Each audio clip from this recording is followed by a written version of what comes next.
नमस्कार, मी Shravani Takole. Sharada share market academy Saswad यामध्ये आपल्या सर्वांचे सहर्ष असे मी स्वागत करते. आर्थिक साक्षरता अभियान 2025च्या अंतर्गत शेअर मार्केट शिकणाऱ्या सर्व विद्यार्थ्यांना 100% प्रॅक्टिकल नॉलेज देऊन शेअर मार्केटचे ट्रेडिंग आणि इन्व्हेस्टमेंट करता यावी यासाठी आजची ही चर्चा आयोजित केली आहे. तर आजच्या या चर्चेसाठी आपल्याला आपल्या अकॅडमीच्या विद्यार्थिनी पौर्णिमा मॅम ह्या आपल्यासोबत आहेत. तर चला आपण त्यांच्यासोबत गप्पा मारूया. हाय मॅडम, कशा आहात तुम्ही? मी मस्त आहे. कशी चालली आहे तुमची प्रॅक्टिस? छान चालू आहे प्रॅक्टिस माझी. तर तुम्ही याआधी ऑनलाईन एज्युकेशन घेतलेलं आहे का? म्हणजे ऑनलाईन व्हिडिओज वगैरे वॉच केलेले आहेत का? हो, बघितले होते. तर तुम्हाला ऑनलाईन एज्युकेशन आणि प्रॅक्टिकल एज्युकेशन यामध्ये काय फरक जाणवतो? ऑनलाईन एज्युकेशनपेक्षा प्रॅक्टिकल एज्युकेशनमध्ये आपल्याला कन्सेप्ट क्लिअर व्हायला मदत होते. पटकन क्लिअर होतात कन्सेप्ट आपल्याला प्रॅक्टिकल एज्युकेशन. म्हणजे ऑनलाईन एज्युकेशनपेक्षा प्रॅक्टिकल एज्युकेशन जास्त समजतं. बेटर आहे. मग त्यामुळे तुमची एक एक कन्सेप्ट क्लिअर होते का? म्हणजे ते हो. गरजेचं आहे का? हो, एक एक कन्सेप्ट क्लिअर होणं गरजेचं आहे कारण त्या सगळ्या एकमेकांना कनेक्टेड आहे. तर शेअर मार्केट शिकण्यासाठी काही शॉर्टकट आहे का? नाही, शॉर्टकट कोणताच नाही आहे यासाठी. कारण काही वेळेस काय होतं की प्रत्येक व्यक्तीमध्ये नाही हे शिकायचं आपल्याला, ह्यासाठी शॉर्टकट आहे, मग आपण शॉर्टकटने जाऊ म्हणजे पटकन होईल आपलं. नाही, पटकन होण्यापेक्षा कन्फर्म येणं आपल्याला जास्त गरजेचं आहे असं मला वाटतं. तर मग मला मॅडम सांगा की शेअर मार्केट शिकायला वेळ लागतो का? हो, वेळ लागतो. कारण मी आजकाल खूप लोक पाहिले आहेत की नाही शेअर मार्केट शिकायला काय वेळ लागत नाही, एक व्हिडिओ वॉच केला, एक व्हिडिओ बघितला किंवा 2-3 दिवस तिकडे गेलो क्लासला, ठीक आहे मला येते आता मी करू शकतो, अशी लोकांची काही मेंटॅलिटी असते. तर ते बरोबर आहे का? नाही, ते जरी त्यांना जमलं तरी ते टेम्पररी असतं. आपल्याला लॉंग टर्मसाठी लाईफ टाईमसाठी पाहिजे तर आपल्याला प्रॅक्टिस आणि वेळ देणं गरजेचं आहे त्यासाठी. म्हणजे ह्याच्यासाठी प्रॅक्टिस खूप इम्पॉर्टंट खूप इम्पॉर्टंट आहे. तर मोस्ट ऑफ द पीपल काय करतात की शेअर मार्केटचे क्लासेस लावलेत, 15-20 दिवस क्लासेस करतात आणि की लगेच ट्रेड चालू करतात. मग ते बरोबर आहे का? नाही, लगेच ट्रेड करणं बरोबर नाही, रिस्की आहे. प्रॅक्टिस करणं, वेळ देणं जास्त गरजेचं आहे त्यासाठी. मग त्यांनी 15-20 दिवस न हे करता म्हणजे जास्त प्रत्येक कन्सेप्ट क्लिअर करून त्याला एक मोस्ट ऑफ टाइम देऊन त्यानंतर त्यांनी ट्रेड केलं गरजेचं आहे. ज्यावेळेस आपण ट्रेडिंग करतो म्हणजे ट्रेडिंग स्टार्ट केली त्यावेळेस कॅपिटल वाचवण्यावर जास्त लक्ष दिलं पाहिजे का प्रॉफिट वाचवण्यावर जास्त लक्ष दिलं पाहिजे? कॅपिटल वाचवण्यावर जास्त लक्ष दिलं पाहिजे. म्हणजे प्रॉफिटवर न लक्ष देता सुरुवातीला कॅपिटल वाचवण्यावर जास्त लक्ष दिलं पाहिजे. म्हणजे प्रॉफिटवर न लक्ष देता कॅपिटल लक्ष दिलं तर आपल्याला ऑब्व्हियसली प्रॉफिट होणारच आहे. तर मग लवकर ट्रेड मिळणं किंवा कन्फर्म ट्रेड मिळणं ह्या दोन्हीमध्ये तुम्ही कशाला प्रेफर द्याल? कन्फर्म ट्रेड मिळण्याला मी प्रिफर करेल, कारण कन्फर्म ट्रेड मिळालं तर रिस्क कमी असते आपल्याला, पण लवकर जो ट्रेड मिळालेला असतो त्यामध्ये हाय रिस्क असते. मग ज्यावेळेस आपण ट्रेड करतो त्यावेळेस लवकरची अपेक्षा न करता पेशन्स ठेवले पाहिजे. टेक्निकल बरोबर म्हणजे ज्यावेळेस आपण शेअर मार्केट शिकतो त्यावेळेस टेक्निकल बरोबर त्या जो बायर आणि सेलर आहे त्यांची सायकोलॉजी शिकणं किंवा समजून घेणं इम्पॉर्टंट आहे का? हो, त्यांची सायकोलॉजी समजली तरच आपल्याला म्हणजे कोणत्या साईडला ट्रेड घ्यायचा हे कळू शकतं. बायर आणि सेलरची सायकोलॉजी समजली तर. म्हणजे त्यांची जर सायकोलॉजी आपल्याला कळाली नाही, हे इथून पुढे बाय होणार आहे, सेल होणार आहे, त्याच्यानंतर आपण करू शकतो. मग इथं मोस्ट ऑफ द टाइम म्हणजे सर तुमच्याकडून प्रॅक्टिस करून घेतात, प्रॅक्टिस जास्त असल्यामुळे तुम्हाला लिहिण्याची गरज पडते का? नाही, न लिहिता तुमच्या गोष्टी लक्षात राहतात? हो, न लिहिता लक्षात राहतात. प्रॅक्टिसमुळे तुम्हाला त्याचा जास्त फायदा होतो. म्हणजे सर लहान मुलासारखं जे शिकवतात ना ते त्यामुळे लवकर लक्षात राहतं, म्हणजे ऍक्शन्सद्वारे पटकन लक्षात राहतं आमच्या लिहिण्यापेक्षा. मग न लिहिता पण गोष्टी तुमच्या लक्षात राहतात. तर ज्यावेळेस मी आता मोस्ट ऑफ द टाइम ऐकलं की खूप जे सक्सेसफुल मॅन आहेत त्यांच्या सक्सेस मागं त्यांचे मेडिटेशन असतं, म्हणजे ते मेडिटेशन करतात, मग मेडिटेशनमुळे त्यांना फायदा झालाय. मग तसंच मेडिटेशन आणि ट्रेडिंग याबाबत आपल्याला काय सांगता येईल? जितकं म्हणजे छान आपण मेडिटेशन करू तितकं छान ट्रेडिंग आपल्याला जमेल असं म्हणजे माझा तरी एक्सपिरियन्स आहे. कारण कॉन्सन्ट्रेशन वाढतं, पेशन्स लेवल वाढती मेडिटेशन. मग मेडिटेशन म्हणून आपल्याला ट्रेडिंग करणं जरा सोपं जातं. आपण ज्यावेळेस ट्रेडिंग करतो आता, मग रोजच्या रोज त्या ट्रेडचं जर्नल मेंटेन करणं गरजेचं आहे का? हो, मेंटेन करणं गरजेचं आहे. समजा एखादी चूक जर झाली तर ते आपण जर्नल मेंटेन केल्यामुळे ती चूक आपली रिपीट होत नाही. ते जर लिहून ठेवलं आपण ट्रेड चुकला जरी तो रिपीट होणार नाही आपल्याकडून ती चूक. मग ते ट्रेडिंगचं रोजच्या रोज जर्नल मेंटेन करणं केलं गरजेचं आहे. पाहिजे. तर ज्यावेळेस तुम्ही ट्रेड घेता त्यावेळेस म्हणजे हा चार्ट आहे, तो चार्ट आपल्याशी बोलतो असं तुम्हाला वाटतं का? हो, चार्ट बोलतो असं वाटतं, कारण आपल्याला काय करायचं नाही हे चार्ट आपल्याला पहिल्यांदा सांगतो आणि मग आपणही त्याच्याशी बोलायला लागतो. मग एका प्रकारे तो बोलतोय, आपणही बोलतोय, रिस्पॉन्स देतोय. तर मॅडम मी असं खूप वेळा ऐकलंय की शेअर मार्केट हा एक जुगार आहे, असे खूप पीपल म्हणतात ना, कारण खूप चुकीची अफवा पसरवली की शेअर मार्केट हे जुगार आहे. याबाबत आपल्याला काय वाटतं, खरंच तो जुगार आहे का? नाही, तो जुगार नाहीये, कारण जुगाराला कुठलाही अभ्यास नसतो, कुठलीही सिस्टीम नसते. तशी शेअर मार्केटला म्हणजे जे काही आपण शिक्षण घेतोय ते प्रॉपर नॉलेज घेऊन सिस्टीमनुसार जे काही आपण करतो त्याला शेअर मार्केट किंवा ट्रेडिंग असं म्हणतात.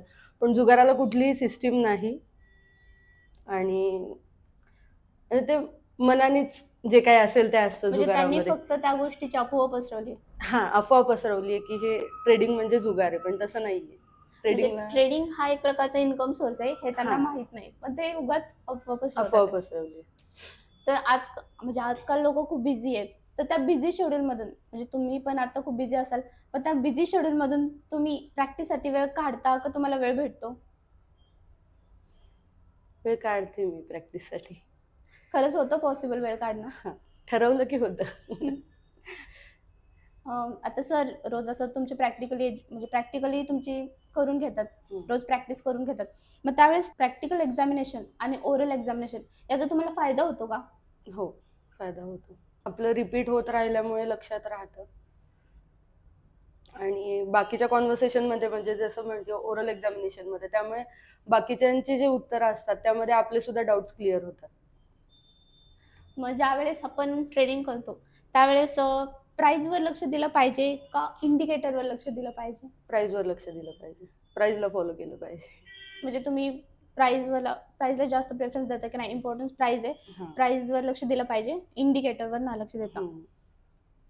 माझ्या माहितीनुसार की मोस्ट ऑफ द पीपल ज्यावेळेस ट्रेडिंग करायला शेअर मार्केट वगैरे शिकतात त्यावेळेस ते काय करतात की जे कॅन्डल्स आहेत त्या कॅन्डल्सची खूप नेम आहेत, अकॉर्डिंग तुम्ही मी खूप ऐकलेले नेम आहेत, पण त्यांचे जे नेम आहेत ते लक्षात ठेवण्याचा प्रयत्न करतात.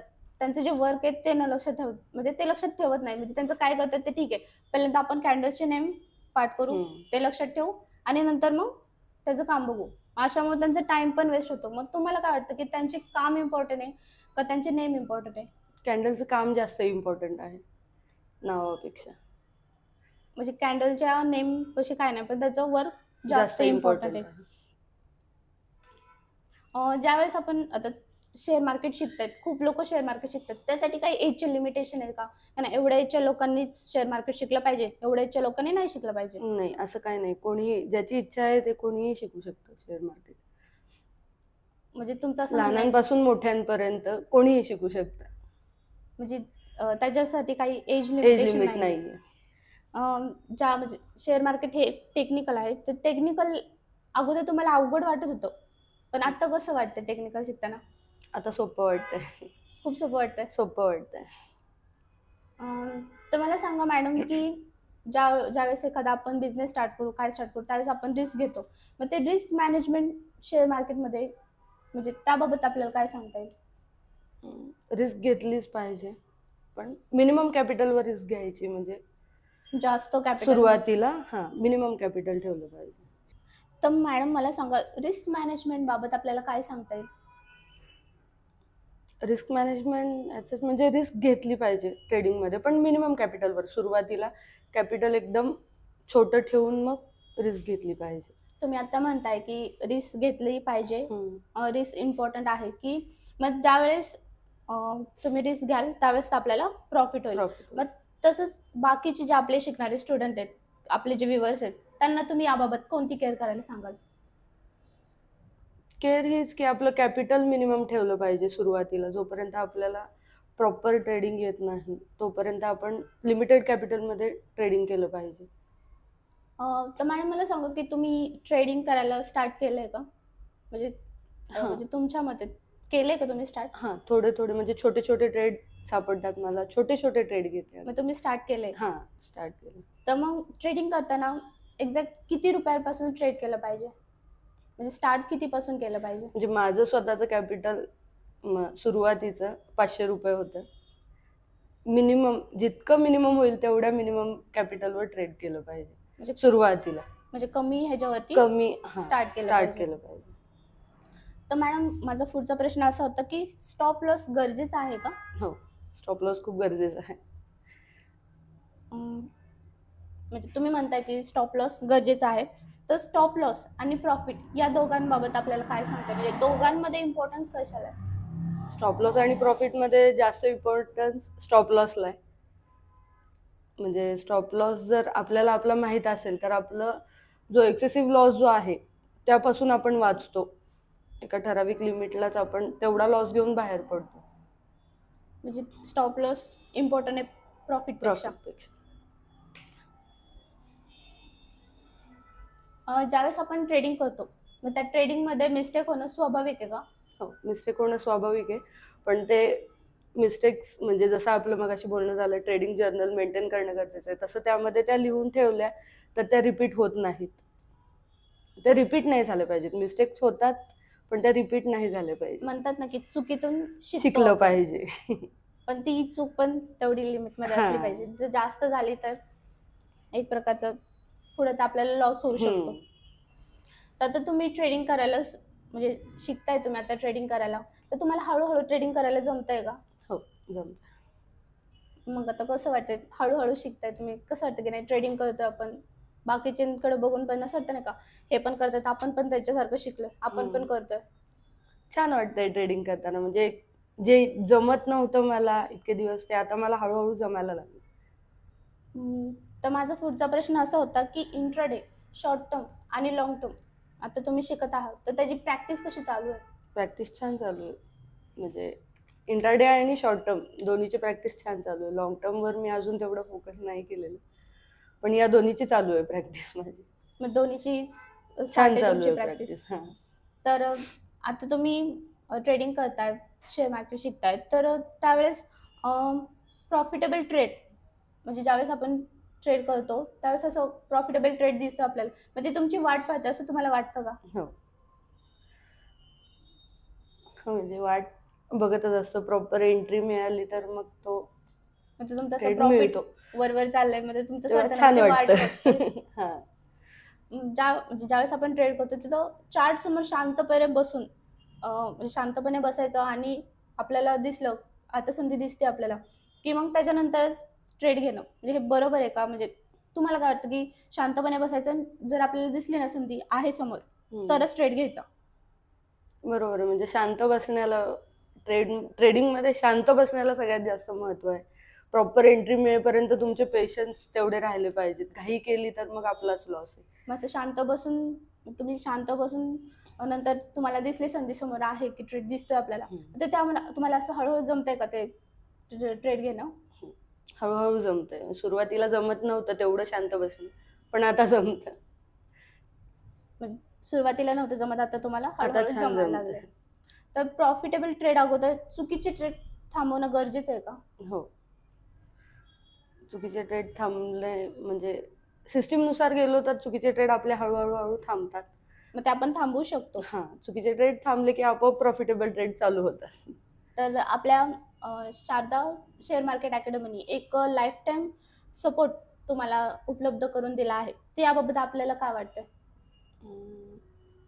सगळे छान आहेत इथले. लाईफ टाईम सपोर्ट जो दिलेला आहे आम्हाला त्याबद्दल खरंच खूप छान वाटतं की ॲट एनी टाइम इथले प्रत्येक सर, स्वप्नील सर, बाकीचे सगळे सर आमच्यासाठी अवेलेबल असतात. कुठलीही आपण क्वेरी त्यांच्याकडे घेऊन गेलो तर त्याचं सोल्युशन आपल्याला मिळतंच. असं कधीच होत नाही की आपण कुठलं क्वेश्चन घेऊन गेलो आणि त्याचं आपल्याला सोल्युशन मिळालेलं नाहीये, आपण तसेच गेलो, असं कधीच झालेलं नाही माझ्या बाबतीत तरी आतापर्यंत. तर मला असं विचारायचं होतं की प्रत्येक व्यक्ती शेअर मार्केट म्हणजे प्रत्येक व्यक्तीने शेअर मार्केटचे एज्युकेशन प्रॅक्टिकली घेणं गरजेचं आहे का? हो, प्रॅक्टिकली घेणं जास्त गरजेचं आहे. ऑनलाईनपेक्षा प्रॅक्टिकलमध्ये समजतं लवकर, समजायला पण सोपं जातं प्रॅक्टिकलमध्ये. कारण समोरासमोर त्यामुळे लवकर समजायला सोपं जातं. तर आजच्या आपले जे व्ह्युअर्स आहेत त्यांना तुम्ही तुमच्या अनुभवातून, म्हणजे आता तुम्ही शिकत आहात, तर तुमच्या अनुभवातून त्यांना तुम्ही काय मेसेज द्याल?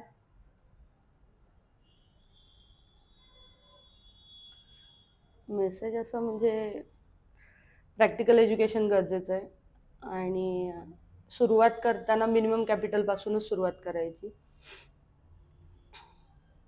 पेशन्स खूप गरजेचे आहेत, जसं आपलं बोलणं झालं तसं, आणि मेडिटेशन खूप गरजेचं आहे. आणि या सगळ्या गोष्टी जर आपण फॉलो केल्या, मेडिटेशन, पेशन्स ठेवले, तर आपोआप आपल्याला प्रॉफिटेबल ट्रेड मिळायला सुरुवात होते. तेवढी प्रॅक्टिस पण गरजेची आहे. थँक्यू मॅम की तुम्ही तुमचा एक इम्पॉर्टंट मेसेज आपल्या व्ह्युअर्सला दिला, आपल्या स्टुडंटला दिला. तर थँक्यू सो मच, तुम्ही तुमच्या वेळातला वेळ काढून इथे आला, तुमचे मनोगत तुम्ही व्यक्त केले, तुमचे ओपिनियन होते ते तुम्ही इथे सांगितलं, त्याबद्दल खरंच thank you. Thank you everyone. Thank you so much.